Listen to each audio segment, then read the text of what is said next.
Buenas noches, estimados participantes de este primer simposio internacional de Ingeniería Geotécnica de la ciudad de Oruro, en Bolivia.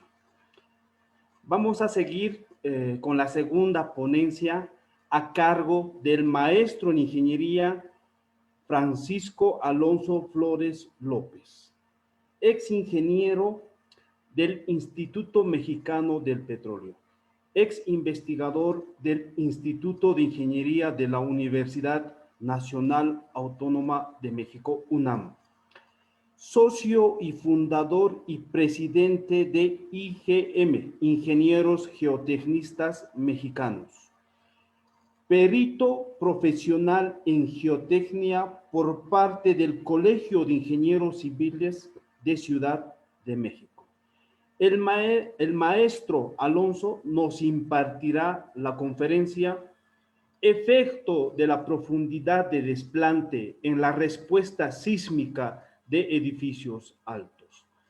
Adelante, maestro Francisco, con su ponencia, por favor.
Buenas tardes. Está apagado el micrófono de Francisco.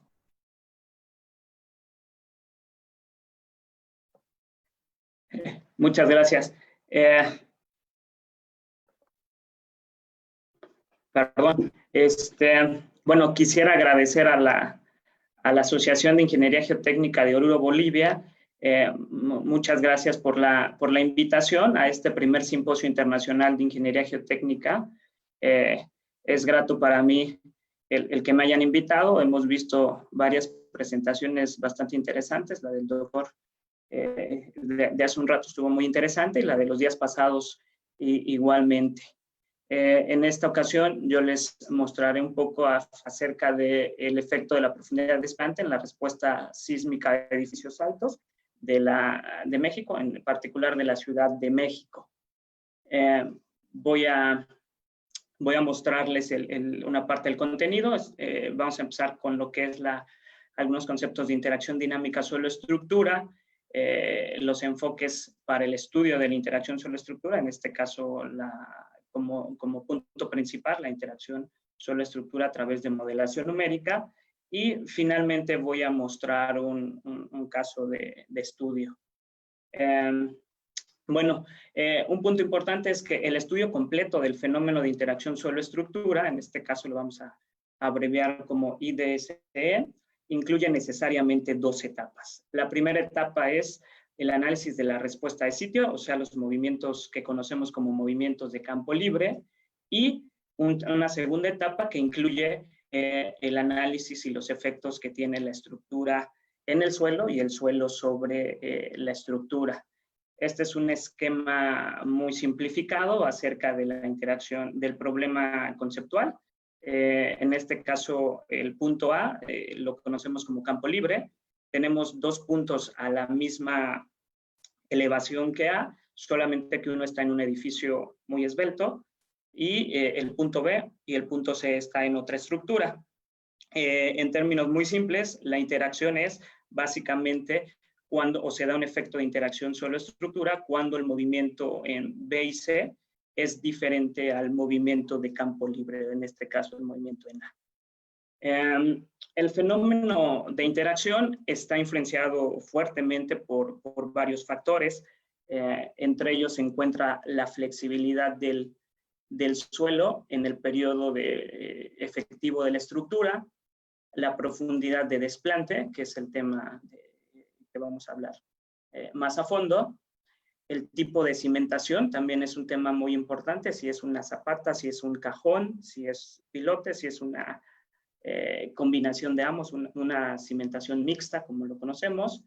Y otro efecto que también tiene repercusión, sobre todo en ciudades densamente pobladas, como lo es la Ciudad de México, es el efecto de estructuras vecinas sobre el movimiento de lo que denominamos como campo cercano.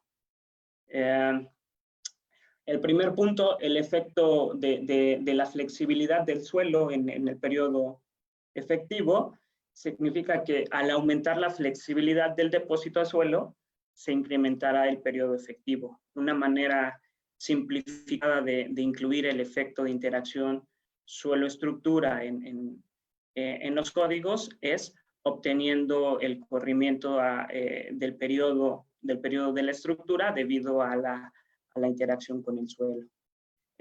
Aquí muestro una imagen. Esta imagen es de un documento del doctor Miguel Romo del Instituto de Ingeniería, cuando ingresó a la Academia Mexicana de Ingeniería en 1991, y él analizó lo que es este efecto, el efecto del corrimiento o la flexibilidad del suelo para dos estructuras. En la gráfica tenemos, por un lado, el eje horizontal son las velocidades del suelo, de onda de cortante, y el eje vertical es el periodo natural efectivo de la estructura, y se observa como para estos dos periodos, si la velocidad del suelo donde está desplantada estas dos estructuras es menor, por ejemplo, velocidades entre 70, 100, 120 metros sobre segundo, que es un suelo muy blando típico de la Ciudad de México, pues tiene un efecto mayor sobre el periodo efectivo de la estructura. Aquí se puede observar, para velocidades mayores, 400, 450 metros sobre segundo, realmente el corrimiento a un periodo mayor es relativamente más bajo. Ahora, otro punto que comentamos acerca del efecto que tiene o los factores es que una cimentación esté desplantada a una cierta profundidad significativa. En este caso, los movimientos sísmicos que actúan en su base son menores a los que ocurren en las paredes. Esto debido a que la intensidad de los movimientos del terreno decrecen con la profundidad. Por consiguiente, al aumentar profundidad de desplante, las aceleraciones en la base disminuyen. En este caso, decrece la respuesta en la estructura. Aquí muestro nuevamente una gráfica de cómo los movimientos en campo libre van disminuyendo si nosotros vemos la gráfica, en este caso son frecuencias, el inverso del todo, en el eje horizontal. En el eje vertical tenemos las aceleraciones espectrales. La línea o la gráfica con valor que dice 1 es en la superficie. El espectro que es con la línea, corresponde a la línea 2, es a 5 metros, y los siguientes 3, 4 y 5 es 15, 25 y 35 metros de profundidad. Aquí se puede ver muy claramente cómo los espectros de respuesta tienen una modificación importante conforme la profundidad de desplante cambia. Esa otra gráfica también es muy interesante, porque aquí lo que analizó el doctor Romo fue el efecto de la profundidad de desplante en las aceleraciones máximas del terreno. Esto lo hizo para un edificio con un periodo de 2 segundos, y lo que se midió es la profundidad y B es el ancho de la cimentación. Si vemos nosotros la gráfica, se observa como la línea que corresponde a D igual a 0, o sea, en la superficie, una estructura desplantada sobre la superficie del terreno, realmente sus movimientos son muy similares tanto en la cimentación como en la vecindad, con los movimientos cercanos.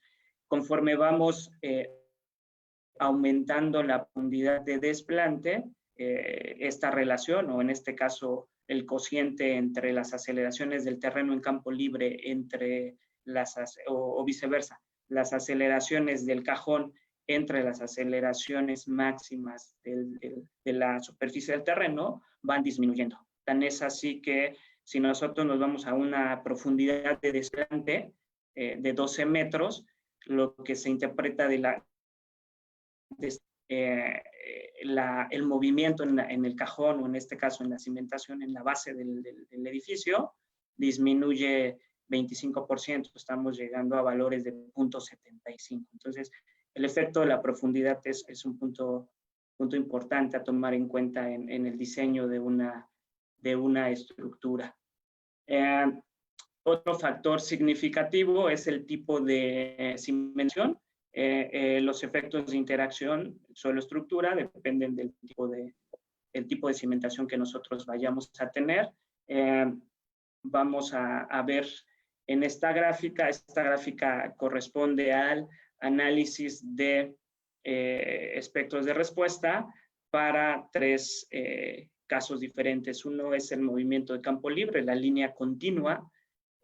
Se observa como la línea continua es el valor máximo que se tiene. Después se tiene un cajón rígido a 15 metros.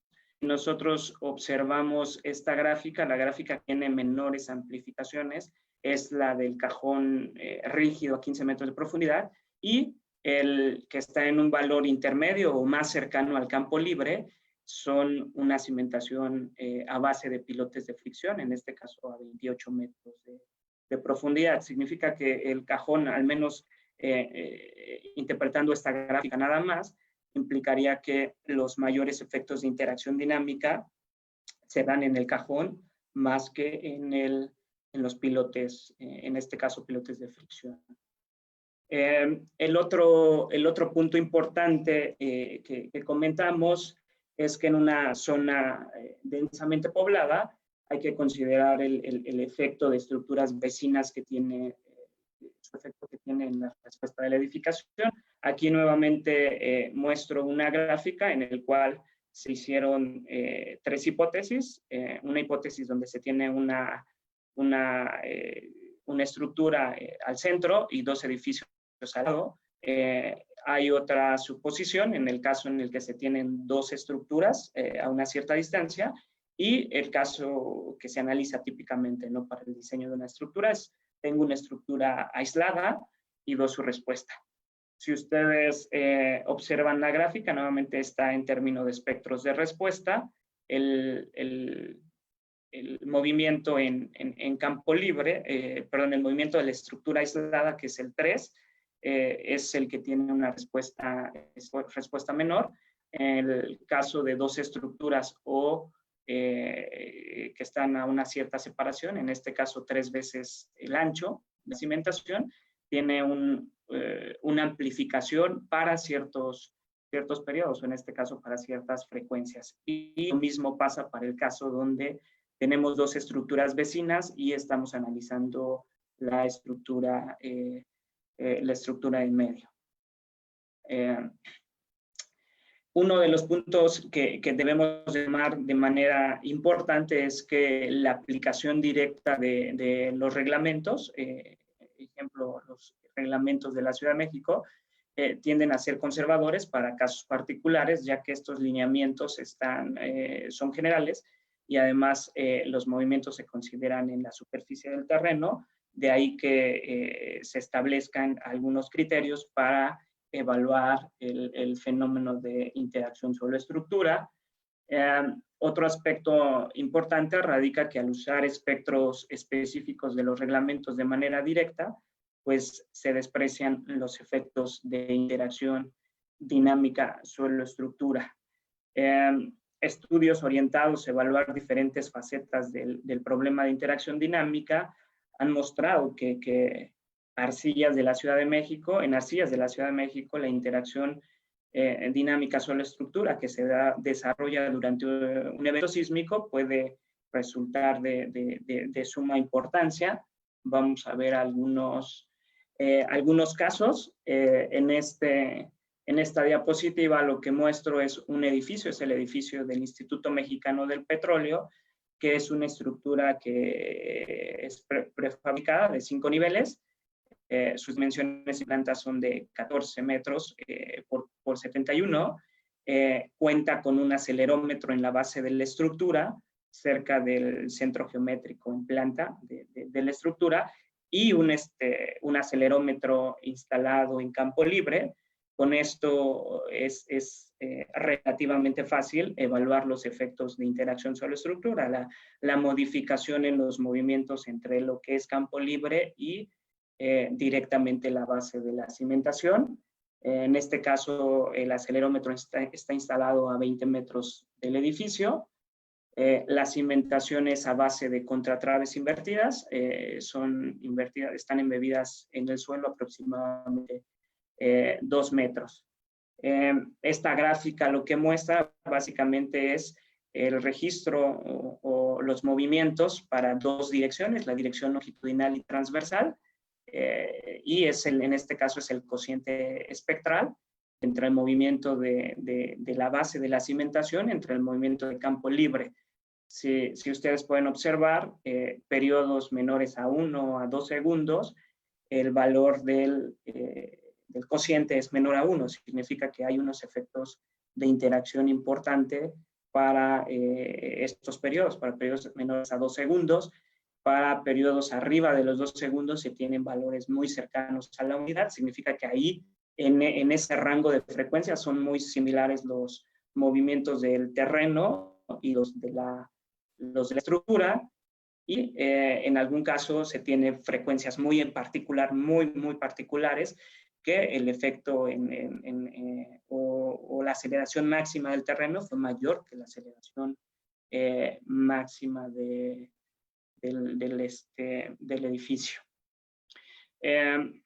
Hay otro investigador que ha trabajado mucho el tema de interacción suelo-estructura en la Ciudad de México desde el punto de vista de instrumentación de edificios. Esto es el doctor David Muria, es del Instituto de Ingeniería. Él ha instrumentado varios edificios, no solo en la Ciudad de México, también en zonas altamente sísmicas, como es la ciudad de Acapulco y toda la franja esta de subducción que tenemos nosotros en México. Este ejemplo también muestra un trabajo desarrollado para su ingreso a la Academia Mexicana de Ingeniería en 2007. En este caso, lo que estoy mostrando es un edificio instrumentado en la Ciudad de México. Es un edificio de 14 niveles. Este edificio tiene un ápice y un cuerpo anexo de 3 niveles. La altura del edificio es de 40 metros de altura. Está desplantado en suelo blando de la Ciudad de México. Es un estrato de arcilla blanda de 31 metros. Tiene un cajón de cimentación de 3 metros y cuenta con 54 pilotes de fricción.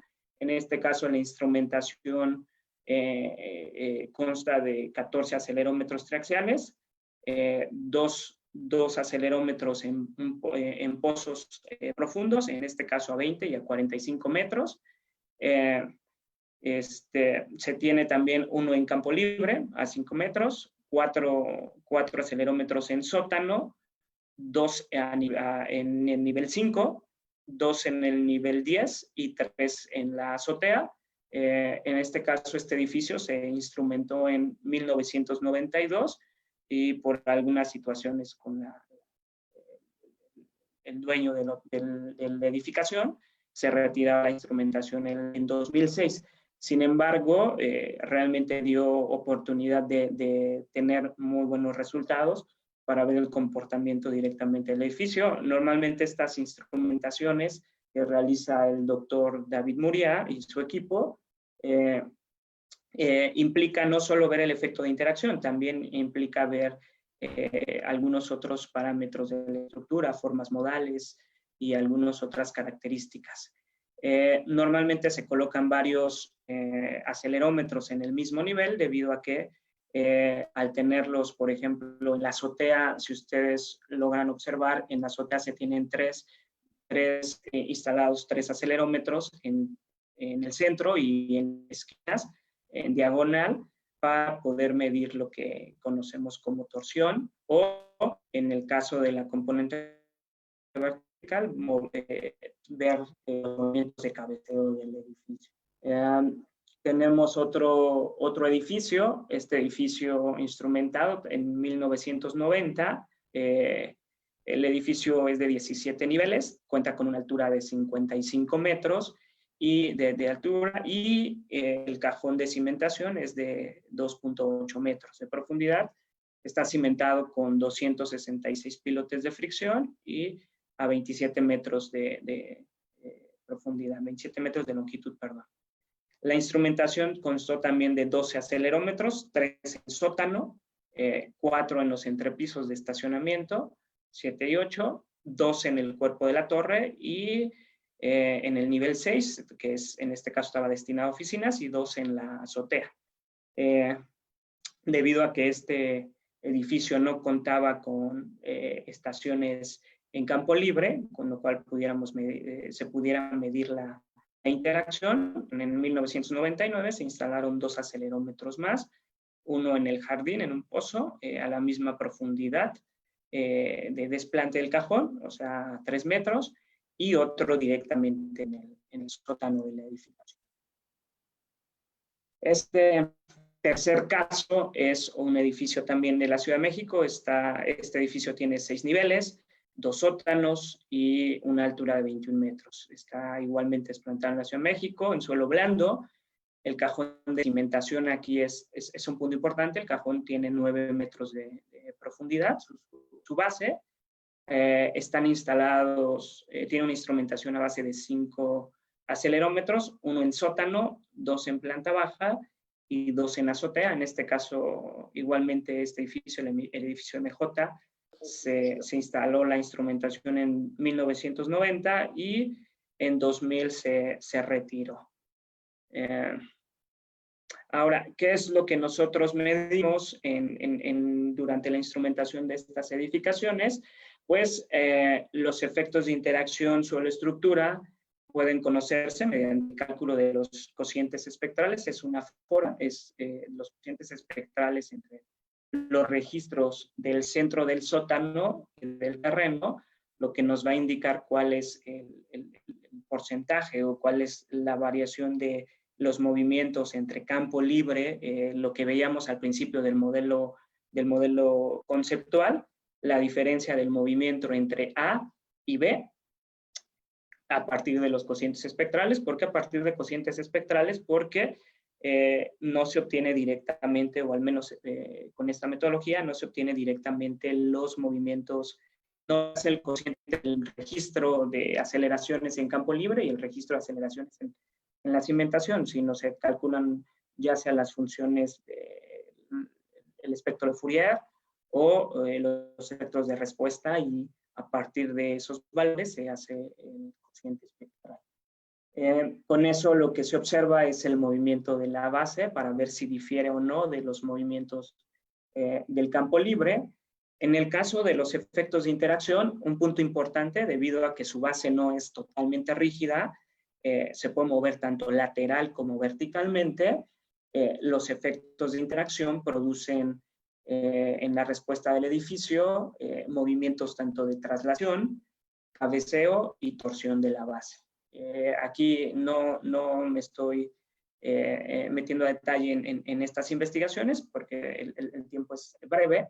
Entonces, lo que muestro nada más en la gráfica son los tipos de movimientos que componen la respuesta en este caso en términos de desplazamientos para la dirección transversal y longitudinal de una edificación, y en este caso se midieron se muestran los registros de un evento en 1999. Aquí se puede ver cómo se descompone el movimiento. En este caso, en la azotea se tiene movimientos de traslación en las primeras 2 gráficas. La siguiente es la torsión. En este caso, esa edificación pues, presentaba una torsión baja. Vean cómo el movimiento de cabeceo llega a ser importante, en este caso en la dirección transversal. Ya se presenta cierto desplazamiento. Traslación, la traslación es menor. Y la suma de todos estos movimientos dan el movimiento completo en la estructura, ¿no? Entonces, la instrumentación, sobre todo en la Ciudad de México, nos ha servido mucho para poder establecer realmente la validez de las hipótesis que hacemos a la hora de evaluar el efecto de interacción suelo-estructura en alguna edificación. Ahora estoy transcribiendo una de las conclusiones de este trabajo del doctor Muria. Lo voy a citar tal cual. La interacción suelo-estructura, esta es una de las conclusiones, no son todas, es solo una que se refiere al tema directamente de interacción suelo-estructura. La interacción suelo-estructura resultó ser significativa para los edificios instrumentados y desplantados en los suelos blandos de la Ciudad de México, y en este caso, o en ese caso de su investigación, Acapulco. También muestra en ese trabajo la instrumentación de un edificio, en un edificio costero. La interacción produce efectos cinemáticos e inerciales en la estructura y el suelo. Estos efectos modifican los parámetros dinámicos de la estructura, así como las características del movimiento del terreno en la vecindad de la cimentación. Cosa que teóricamente también se ha estado analizando con los trabajos del doctor Romo, pero en este caso directamente son de la instrumentación de las edificaciones. Los efectos inerciales se observan en estos edificios con la disminución de las frecuencias fundamentales de vibración respecto a la estructura con base rígida, es decir, al ingresar el efecto de interacción hay una flexibilidad del sistema suelo-estructura, se hace una modificación de su periodo efectivo. La interacción cinemática, en este caso, se detectó al comparar las amplificaciones de los movimientos en diferentes componentes frecuenciales del terreno, y se aprecia que estas amplificaciones en general se reducen en la cimentación. Eso es un punto importante, porque esta promedia las amplitudes del movimiento debido esencialmente a su rigidez y a su geometría. ¿Qué implicaciones tiene o qué nos dice eso? Básicamente que, por ejemplo, en el caso de cajones de cimentación, su rigidez es bastante alta, lo que puede hacer que se modifique la respuesta en la cimentación. Y como punto importante que quise resaltar es que la profundidad de desplante de la cimentación igualmente contribuye a la citada reducción. Ahora,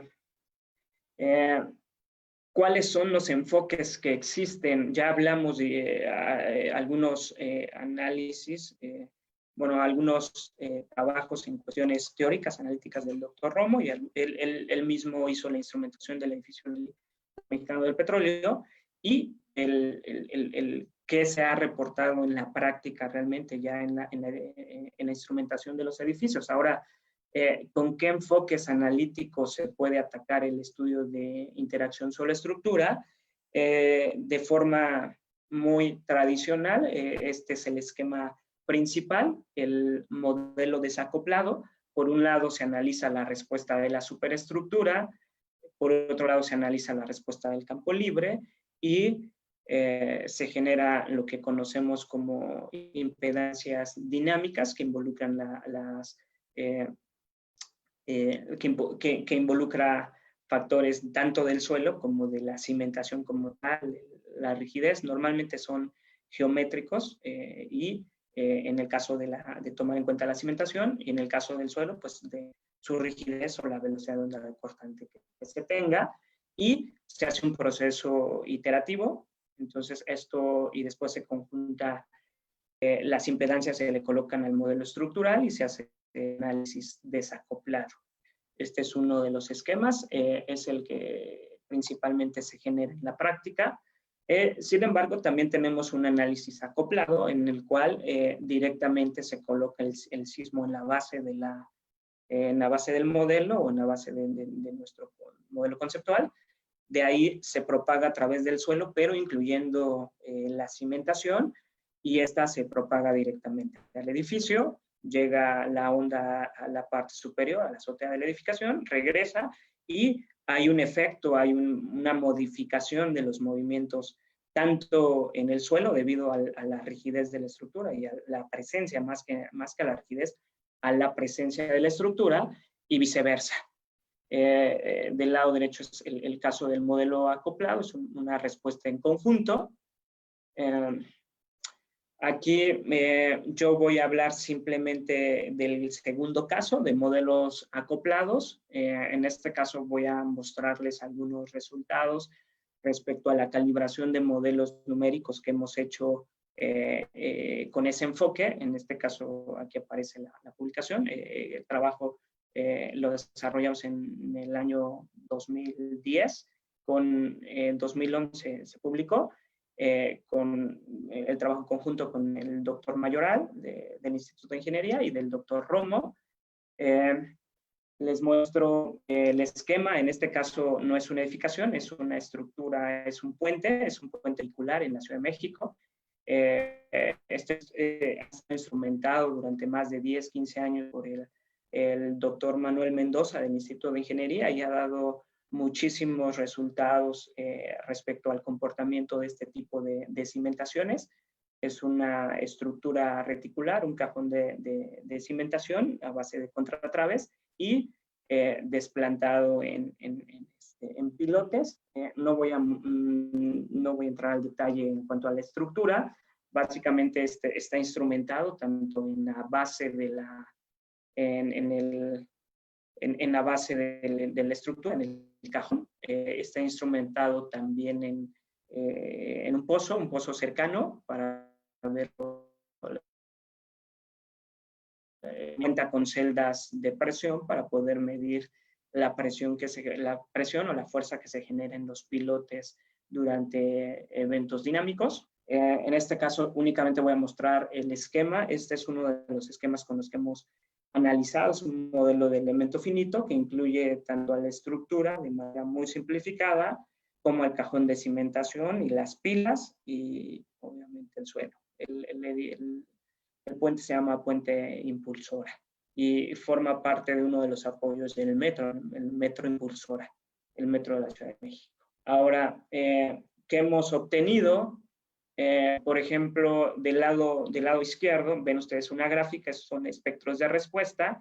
En color rojo está la línea del movimiento registrado en el pozo a 60 metros y la línea discontinua negra corresponde al espectro medido de los movimientos en superficie y también los movimientos calculados. En este caso se hizo con el método tradicional, el método lineal equivalente para medir la respuesta en superficie. No solo nos interesa calibrar modelos a nivel de interacción suelo-estructura como tal con la estructura. Ya les dije o comenté al principio de la presentación que el tema de interacción dinámica suelo-estructura implica forzosamente dos puntos particulares y uno de ellos, la etapa 1, corresponde a la medición de los movimientos en campo libre. El otro corresponde directamente a la estructura. Aquí se observa cómo se ha medido cómo se ha medido la respuesta. Igualmente en color azul se encuentra el movimiento calculado y con línea discontinua en negro corresponde al medido, ¿no? Con esto, este tipo de instrumentaciones, de estas edificaciones, nos sirven para validar o en este caso corregir modelaciones numéricas para poder hacer que este tipo de análisis se acerque más a la realidad. Aquí tenemos el uso de estos modelos de modelos de elemento finito para representar puentes, apoyo de puentes. En este caso es un puente vehicular en la Ciudad de México. Igualmente es a base de 4 pilas y una losa de cimentación, que es una losa de dimensiones importantes, 1,5 metros de espesor, y la estructura. Con este tipo de análisis lo que podemos obtener es la respuesta tanto en campo libre como en la cimentación. En este caso solo muestro un caso que corresponde a la dirección transversal. En la línea, aquí ustedes pueden observar, son el análisis de 4 apoyos de forma independiente. Vean cómo la respuesta, al menos en uno de estos apoyos, es diferente a las otras 3 respuestas, debido sobre todo la estructuración es la misma, lo que cambia es el tipo de suelo donde está apoyado estas estructuras. Por ahí es un punto importante. El otro punto importante es que a periodos, por ejemplo, o frecuencias arriba de 3 Hz, el movimiento decrece de la unidad, por eso hacemos el cociente espectral.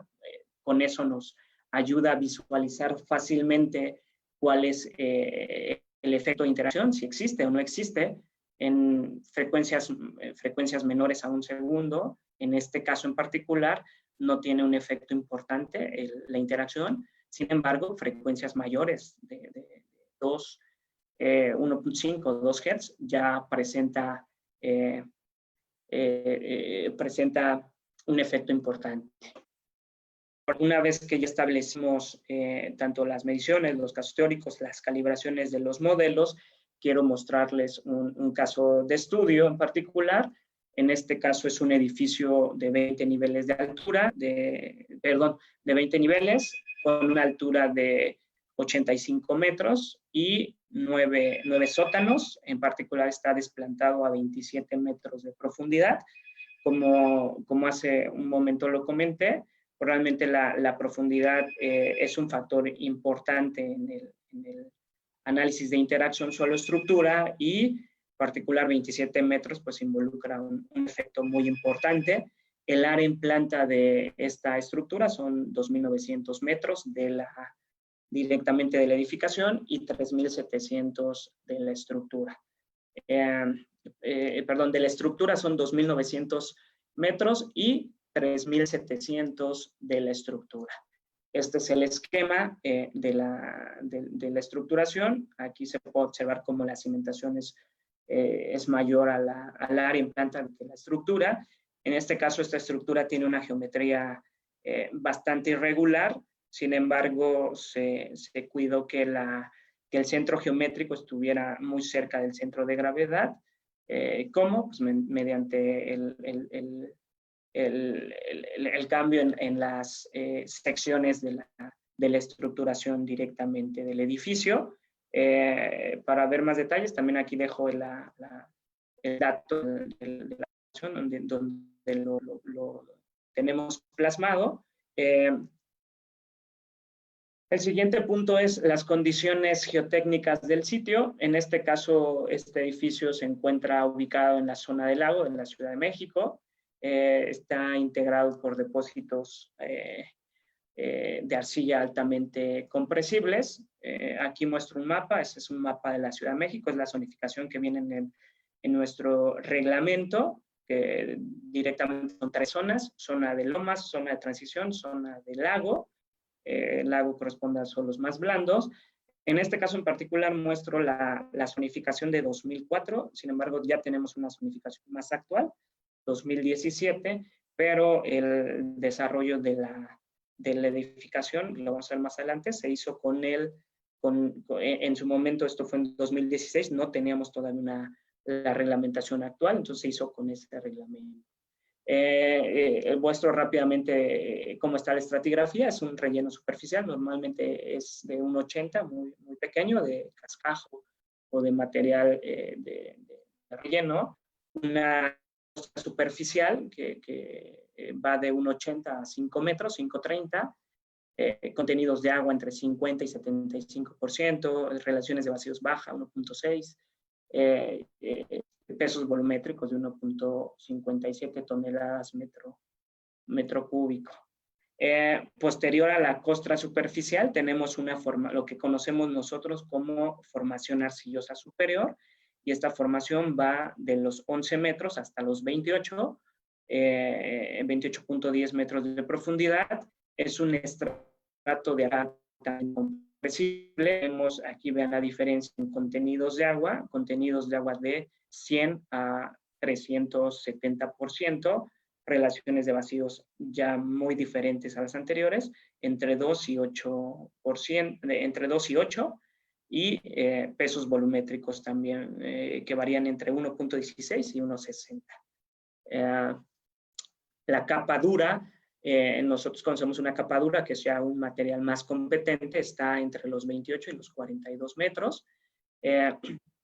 Los contenidos de agua también varían muchísimo con relación a la formación arcillosa superior. Tenemos 25 y 75% en promedio. Y finalmente tenemos lo que es la formación arcillosa inferior, que va de los 42 metros a los 45. Es una capa, en esa zona en particular es pequeña, es un estrato de arcilla ya poco arenosa de alta plasticidad. Y en este caso, el sondeo que se hizo en el sitio fue de 70 metros, debido ya de entrada al nivel de excavación que tenemos, 27 metros, que es importante. Los sondeos se llevaron a 70 metros de profundidad, y desde los 45 a los 70 se tiene ya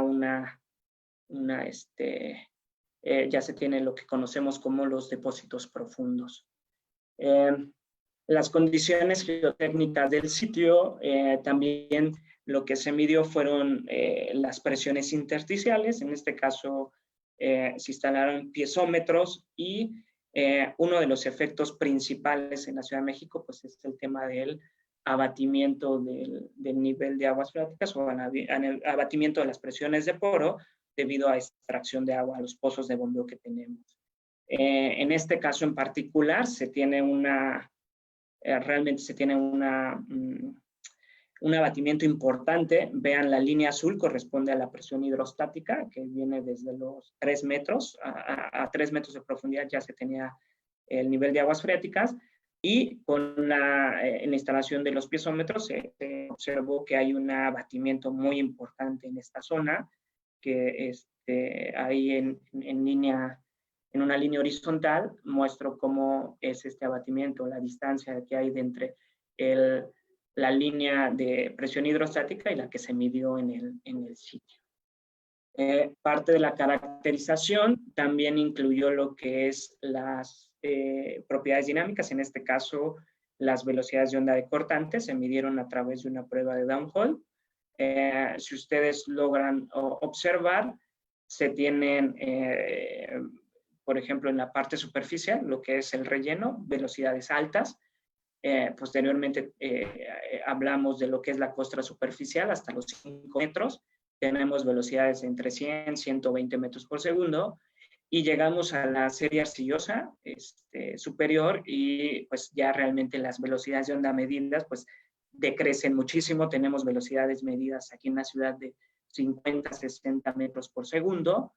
Llegamos a lo que es la capa dura, incrementan un poco, continúan un valor cercano, un poco puede disminuir por la segunda forma o la formación arcillosa inferior, y después de esto vamos a tener lo que son los depósitos profundos, ¿no? Aquí el downhole solamente se llegó a 45 metros de profundidad.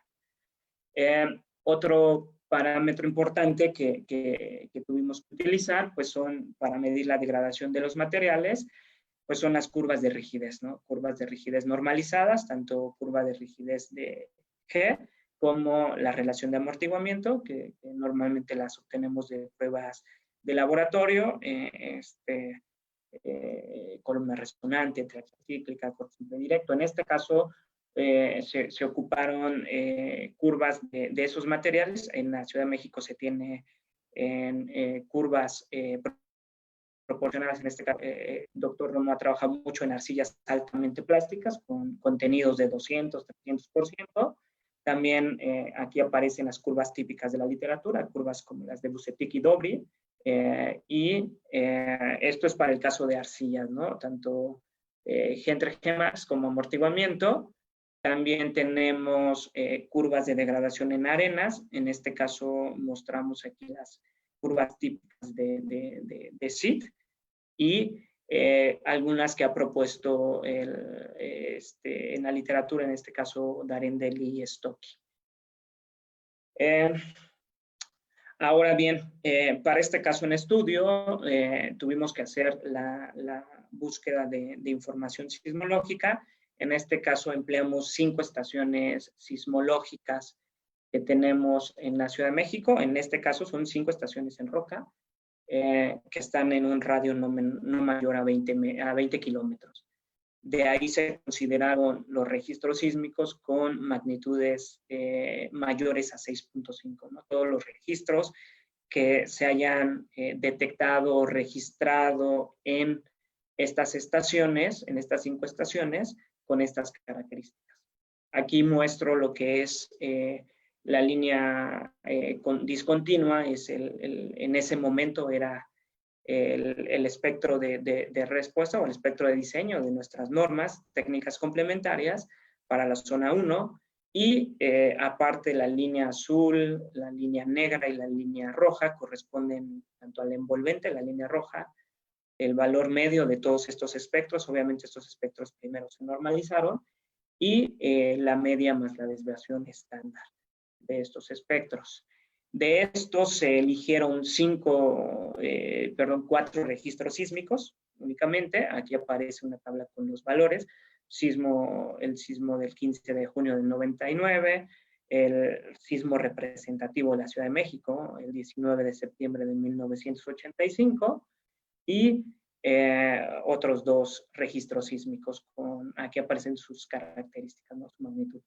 Estos sismos nosotros los ocupamos para generar lo que conocemos como sismos sintéticos. Estos les llamamos sismos semilla. A partir de esto y de acuerdo a una teoría, en este caso de ajuste espectral, obtuvimos lo que es la modificación del movimiento para poder representar lo que es el sismo sintético. Para eso ocupamos un enfoque de ajuste espectral a partir de una metodología propuesta por Akit y Abramson en 2010. Esta teoría de ajuste espectral está basada en la teoría de wavelets.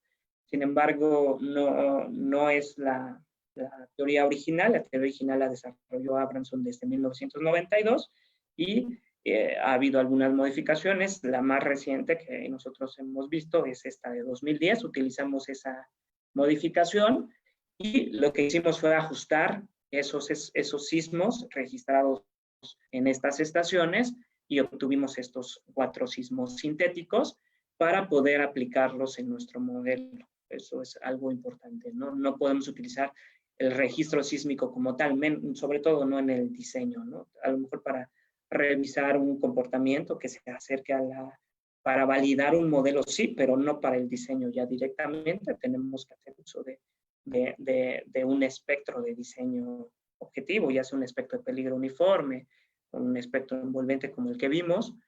Y lo primero que hicimos pues, fue evaluar los efectos de sitio. Nuevamente el primer caso, ¿no? La etapa 1, que es el efecto de interacción, el efecto de los movimientos de campo libre. En este caso utilizamos el software DeepSoil, desarrollado por la Universidad de Illinois, y revisamos la respuesta de varios perfiles, no solo el perfil medido de la prueba de downhole, también utilizamos otros perfiles debido a que pues, hay que considerar las incertidumbres en las mediciones, ya que es de manera puntual. Digamos, aquí se hizo solamente un downhole. Tenemos un área en planta muy grande, 3.500 metros para esta estructura con un downhole. No pudiera no ser suficiente, así que estimamos algunos perfiles aleatorios basados en el perfil medido, el perfil downhole. Y lo que obtuvimos pues fue la respuesta en términos de espectros de respuesta a diferentes niveles.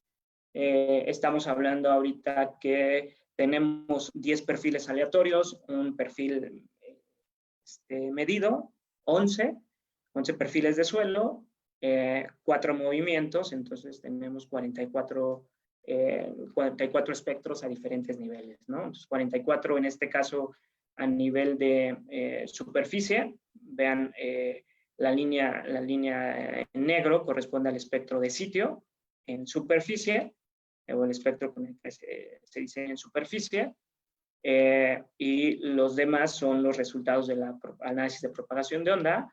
Tenemos también la envolvente de todos ellos, la línea verde, creo que no se alcanza a ver, y posteriormente hicimos el mismo procesamiento para ver los espectros de respuesta a diferentes niveles. Aquí está a 9 metros. Vean la diferencia, ya hay algunos periodos que se amplifican más, periodos más cortos, tienen una mayor amplificación a mayor profundidad. Llegamos a los 18 metros de profundidad y ya los periodos de 2 segundos, los periodos de 2 segundos del suelo ya no tienen una repercusión importante. Realmente ya a 18 metros estos no se están amplificando y los que se están amplificando mayormente son periodos menores a 1. Y llegando a la base o a donde correspondería la base de nuestra cimentación de 27 metros, vean los espectros que nos dan a esa profundidad. Son únicamente movimientos de campo libre, ¿no? Hay que recordarlo. Ahora, entonces, una vez que yo conozco ya los movimientos de campo libre, ahora lo que tenemos que hacer es la evaluación de la interacción suelo-estructura.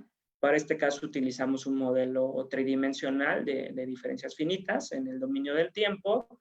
Se empleó un cubo bastante grande, 200 metros, 200 por 200, y en este caso utilizamos 60.000 zonas tridimensionales. Este es el modelo de elementos finitos, de diferencias finitas. Aquí aparece tanto la estructura con su geometría, aparece los estratos de suelo, pero también aparecen unos puntos importantes que nosotros conocemos como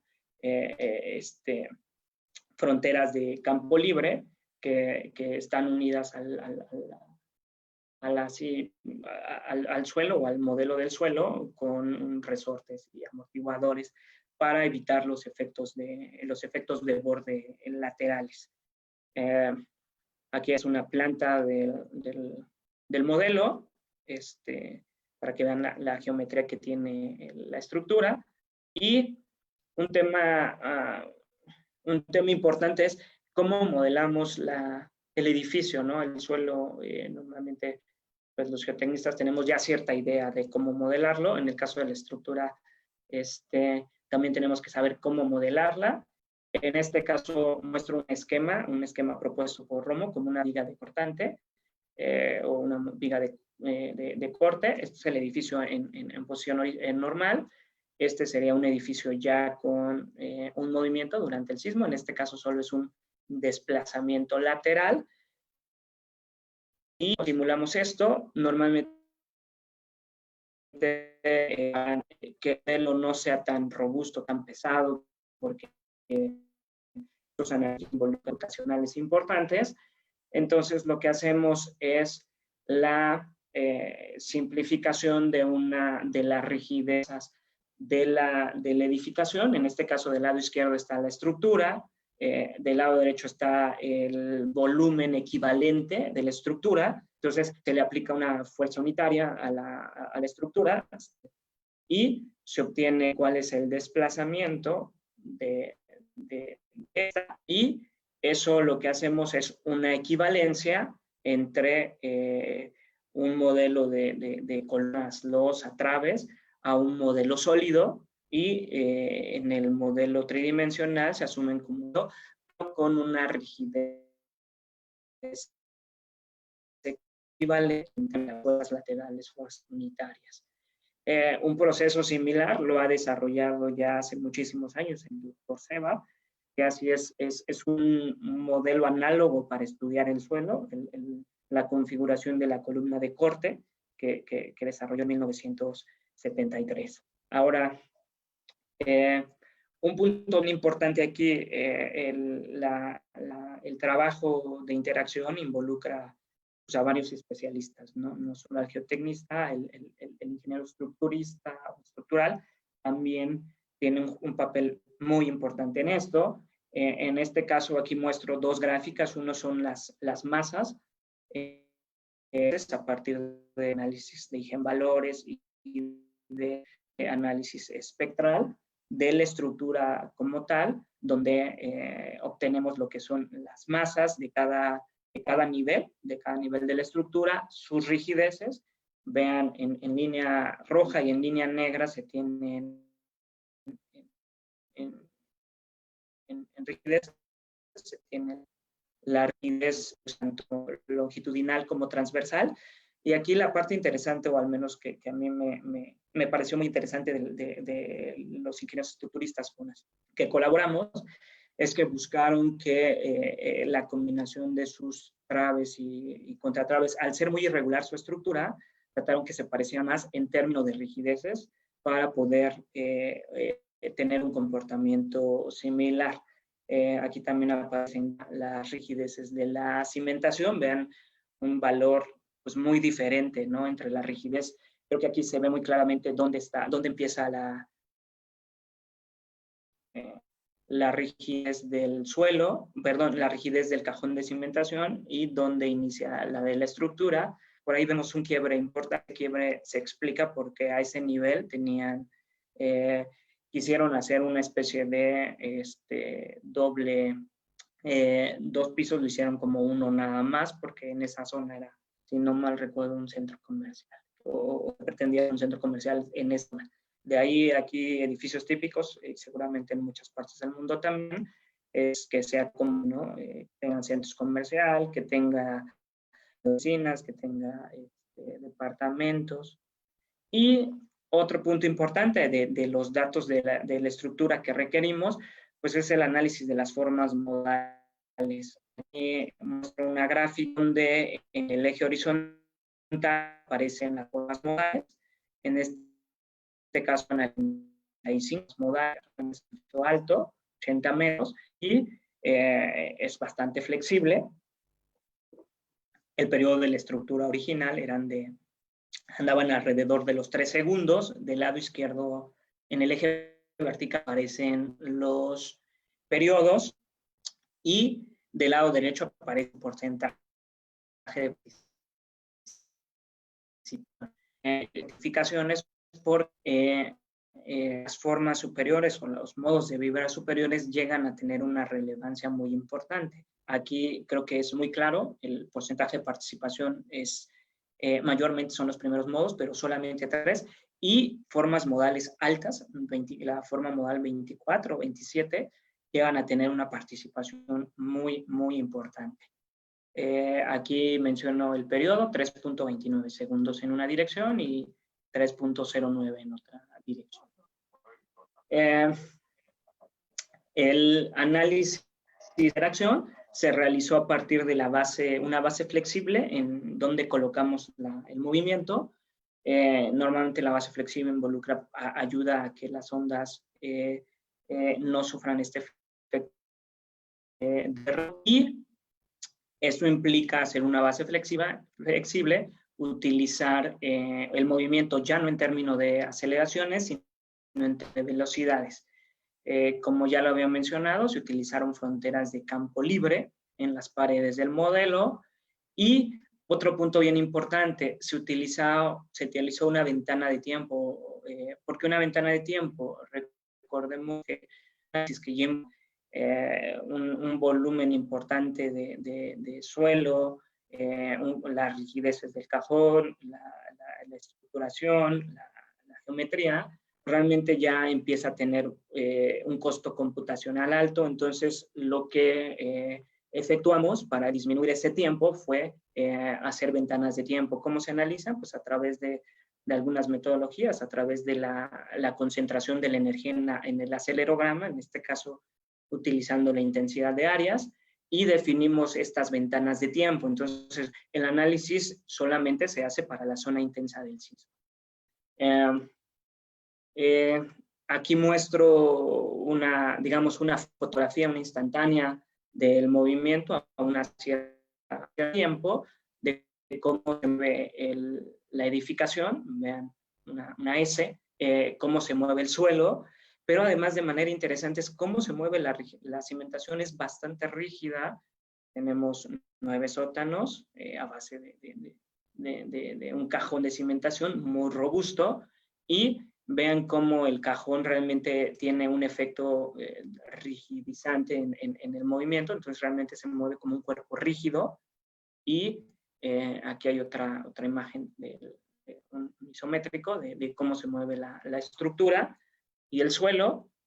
Y el punto importante, se revisaron más puntos, pero en el caso de este caso quiero mostrar solamente esto. Este es el espectro de interacción que se midió. ¿Cómo medimos el espectro de interacción? Directamente en los nodos tanto de la base de la cimentación, pero ya en la estructura, no en el suelo, sino en la estructura, a nivel pero en el cajón de cimentación. Con todas estas líneas de colores implican los tomados tanto en la base como a nivel de superficie, pero en el cajón se ve como tiene un comportamiento similar. ¿Qué significa? Porque se mueve todo como cuerpo rígido, en este caso esta cimentación, tanto la base como la estructura. No, eso sí es muy importante aclarar. Ahorita lo vamos a ver en la siguiente gráfica. Directamente no se mueven como se mueve el campo libre a nivel de terreno natural, pero tampoco se mueve todo ese cajón, esa masa de concreto, como se mueve la base del campo libre. En este caso creo que es la figura o la gráfica más representativa que pudiera ser para ilustrarlo. La línea negra corresponde al espectro de diseño en campo libre, como un análisis de respuesta de sitio convencional, haciendo lo que dijimos de la etapa 1. La línea discontinua, la línea punteada, corresponde a la misma efecto de campo libre a 27 metros.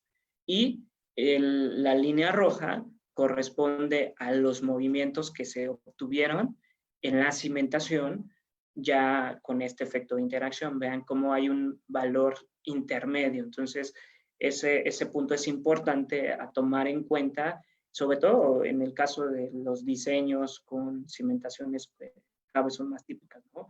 5 sótanos, 6, 7, y cada vez llegan las estructuras, cada vez nos vamos más profundas, ¿no? Y con volúmenes de suelo excavado muy importantes. Entonces hay que tener muy presente estos efectos de interacción. No es ni el movimiento en superficie, pero tampoco es el movimiento de campo libre en la base de la cimentación. Como conclusiones del trabajo, y quiero mostrarles algunas, en este caso las conclusiones solo es del caso este caso es de acuerdo con las características del suelo encontradas en el sitio. A nivel de desplante se tienen suelos firmes, porque ya tenemos 27 metros de profundidad, ahí es donde se desplantó nuestra cimentación, por lo que los movimientos del suelo que excitan la base corresponden a intensidades generadas en suelo rígido, no a las de suelo blando en la superficie. Ahora, como se ha visto en la literatura especializada, la profundidad de desplante de la estructura es un factor que impacta significativamente en la respuesta sísmica de los edificios altos. Los primeros ejemplos que mostré, Romo muestra en el 91, que las aceleraciones de un cajón desplantado a 12 metros de profundidad disminuyen cerca del 25% al 70% del movimiento en superficie de campo libre Eso es para un edificio de 12 niveles, ¿no? Y en particular para ese caso. Para el caso de nosotros, encontramos que con los análisis de interacción o los análisis acoplados, se tiene una reducción también de los movimientos de superficie, no los de la base, pero sí una disminución del 35%. Entonces, corresponden al 65% de los movimientos de campo libre.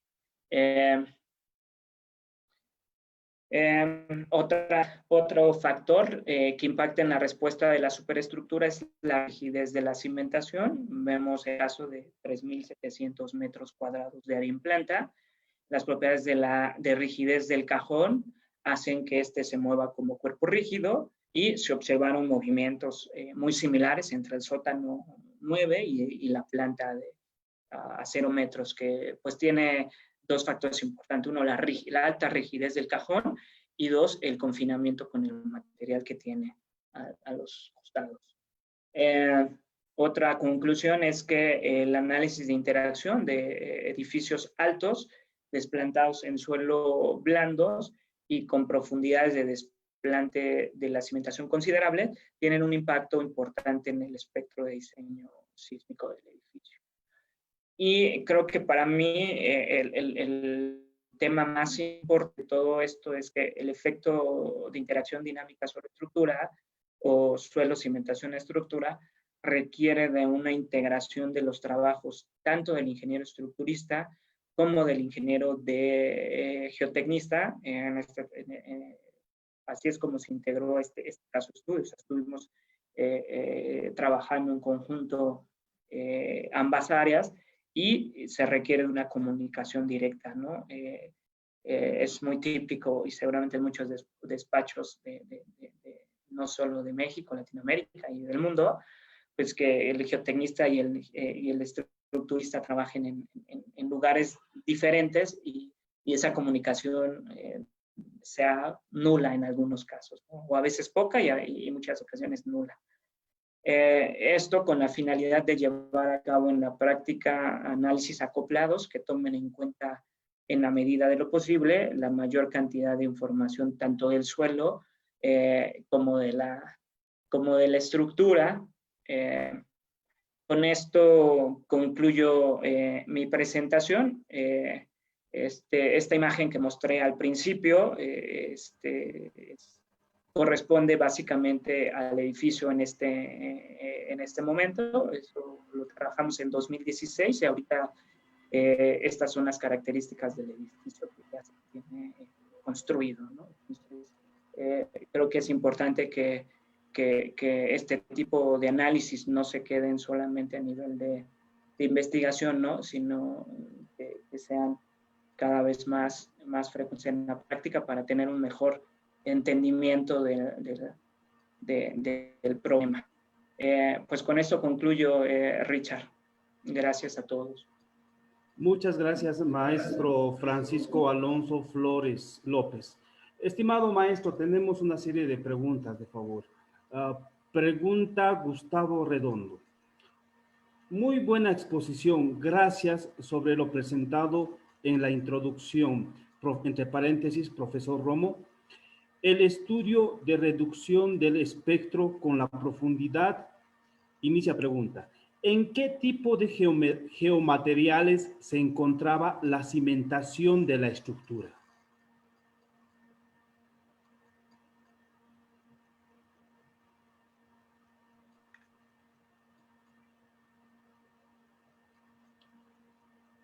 Maestro Alonso, su micrófono está apagado, de favor.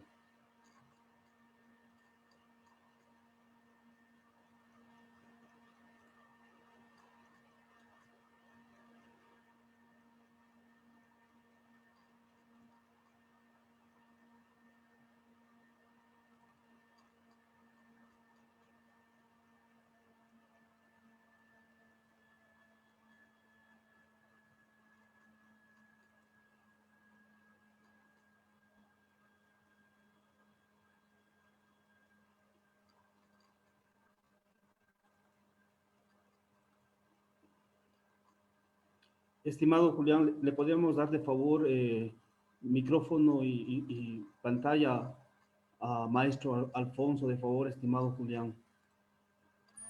Está todo activado, ingeniero. Nada más es cuestión de que el ponente encienda su cámara y su micrófono.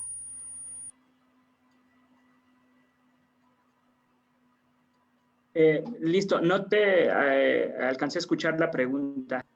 Perfecto. Maestro, de todos modos estoy dando lectura a lo que redactaron en el chat. Sí. Bueno, escribió Gustavo Redondo. Muy buena exposición. Gracias. Sobre lo presentado en la introducción, entre paréntesis, profesor Romo, el estudio de reducción del espectro con la profundidad. Inicia pregunta. ¿En qué tipo de geomateriales se encontraba la cimentación de la estructura? Ya, suelo blando en la Ciudad de México. Perfecto. También pregunta Gustavo Redondo. ¿Hay alguna diferencia entre las especificaciones, entre paréntesis, características técnicas de los acelerómetros de campo libre y los ubicados en la cimentación? No, en general no. Lo que hay que cuidar mucho, realmente ya los rangos de medición son muy amplios en términos de frecuencias. Estamos hablando también de acelerómetros que se instalaron en 1990, ¿no? Entonces estamos hablando de una antigüedad importante. Entonces, realmente yo creo que sin problema tenemos un rango de frecuencias que pueda medir el acelerómetro y no hay una diferencia entre ambos. Hay que recordar que aquí estamos midiendo, por ejemplo, más que los periodos del suelo y de la estructura, pues andan arriba de los 2 segundos, edificios altos 3 segundos, entonces no debería de haber ninguna diferencia a la hora de colocarlos. Muchas gracias, maestro Francisco. Finalmente, también pregunta Gustavo. ¿Todos los instrumentos, independiente de la posición, tienen las 3 componentes? Como les decía, en esos casos, no, en esos casos la instrumentación era un poco ya de tiempo. Algunos tenían sí los acelerómetros con las 3 direcciones, los 3 canales, pero en algunos casos solo una o 2. Actualmente, como les digo, lo más conveniente es que sí sean las 3 componentes. ¿Por qué las 3 componentes? Porque si tú colocas los acelerómetros en la azotea, nos interesa ver no solo el efecto de desplazamiento horizontal, sino el efecto que conocemos como cabeceo, que son los movimientos verticales de la estructura.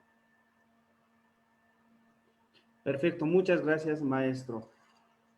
Bueno, estimado maestro Francisco Alonso, Flores Alonso, realmente para la Asociación de Ingeniería Geotécnica de la ciudad de Oruro, es muy grato tenerlo como ponente de este primer simposio internacional de geotécnica. Reiterar nuestros agradecimientos por aceptar ser ponente en este evento internacional. Le invitamos, estimado maestro, a despedirse de los participantes. Muchas gracias, Richard. En realidad, yo estoy muy agradecido por la invitación. Pues gracias a todos los participantes que estuvieron por acá. Espero no haberlos aburrido mucho.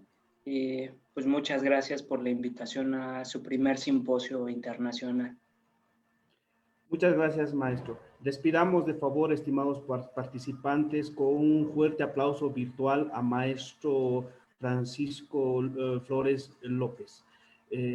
Bueno, asimismo seguir con este simposio, hacerles la invitación a todos los participantes para el día de mañana, que vamos a seguir con estas ponencias.